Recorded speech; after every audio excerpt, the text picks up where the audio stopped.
রাজ্যে প্রাক্তন মন্ত্রী এবং প্রাক্তন ডেপুটি স্পিকার আশিস বন্দ্যোপাধ্যায় রহস্য মৃত্যু। সরাসরি আপনাদের নিয়ে যাই ঘটনাস্থলে। আমাদের প্রতিনিধি ভাস্কর মুখোপাধ্যায় রয়েছেন আমাদের সঙ্গে। ভাস্কর, দেখো, একদমই এই যে আশিস বন্দ্যোপাধ্যায় মৃত্যু কেউ মেনে নিতে পারছেন না। পরিবারের মানুষজন থেকে শুরু করে তার যারা পরিচিত, তার যারা আত্মীয় পরিজন বা তার যারা ছাত্র ছাত্রী, কেউই মেনে নিতে পারছেন না। কারণ আশিস বন্দ্যোপাধ্যায় ছিল অন্য মাপের মানুষ। সে ধীর স্থির শান্ত, এতদিন ধরে রাজনীতি করেছেন, দীর্ঘ তার রাজনৈতিক জীবন, ছাত্র রাজনীতি থেকে তিনি রাজনীতি করে আসছেন। তার প্রায় শত্রু বলতে কেউই ছিলেন না। তিনি বলা যায় একজন শত্রুহীন রাজনীতিবিদ। তার সঙ্গে কাউরি কখনো কোনোদিন ঝামেলা হতে কেউ দেখেনি।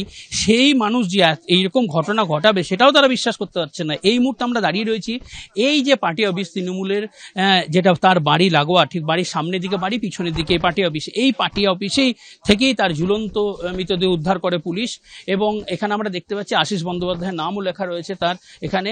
এবং এই পার্টি অফিসটাতেই তিনি বসতেন। মূলত পার্টির যারা দলীয় কর্মী বা তার যারা পরিচিত, যারা এসে দেখা করতেন তাদের সঙ্গে তিনি এখানে মিলিত হতেন। এবং দীর্ঘদিন ধরে তিনি রাজনীতি করেছেন, তিনি মানুষের সঙ্গে মিশেছেন, কিন্তু সেইভাবে কখনো কেউ ভাবতে পারেনি যে তিনি এত বড় ঘটনা ঘটবেন। এই মুহূর্তে আমাদের সঙ্গে রয়েছেন গতকাল যখন তিনি মানে তার সঙ্গে আশিস বন্দ্যোপাধ্যায়ের সঙ্গে দেখা করেছিলেন, তার সঙ্গে কথা বলার চেষ্টা করুন। আপনি কখন দেখা করেছিলেন?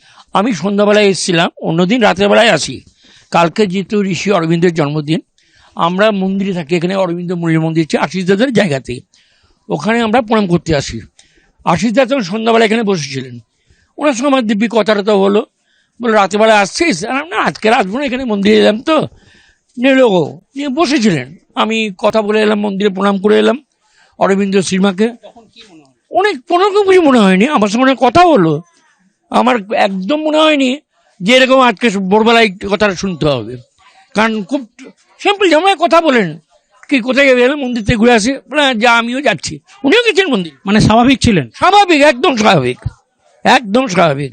কারণ ওনার সঙ্গে কোনোদিন সকালবেলায় যখন শুনলেন তখন আপনার কি মনে হলো? আমি তো বিশ্বাস করিনি। আমাকে একজন ফোন করে যখন বললো যে আশিস আমার এরকম হচ্ছে, আমি বাড়িতে ছিলাম, আমি কোন আশিস দা, মানে আমি তো এই আশিসদা ভাবতেই পারছি না। তো বললো কেন আশিস মামা? আশিস দা, মানে আমি নিজে একটু অবাক হয়েছিলাম, কারণ আশিস দার মতো ঠান্ডা, মানে এত ধৈর্যশীল। আমাদের প্রত্যেকবারেই বলতেন, কারণ আমরা একদিকে ওনার ছাত্র ছিলাম, পরবর্তীকালে আমরা কলেজ জিএস হয়েছি রামপুর কলেজে, উনিও প্রেসিডেন্ট ছিলেন, আমিও প্রেসিডেন্ট হয়েছি, গভর্নিং বডি মেম্বার ছিলাম রামপুর কলেজের। কিন্তু আমরা কোনোদিন ওকে রাজনীতি লাইফেও কোনোদিন আমরা দেখিনি কোনো জায়গায় ছাত্র অবস্থা যে ওনার সঙ্গে কারো কিন্তু তর্ক হয়েছে, ঝগড়া হয়েছে, বা দলমত নির্বিশেষে কংগ্রেস, সিপিএম, তৃণমূল, বিজেপি, কারোর সঙ্গে কোনো ঝগড়া হয়নি।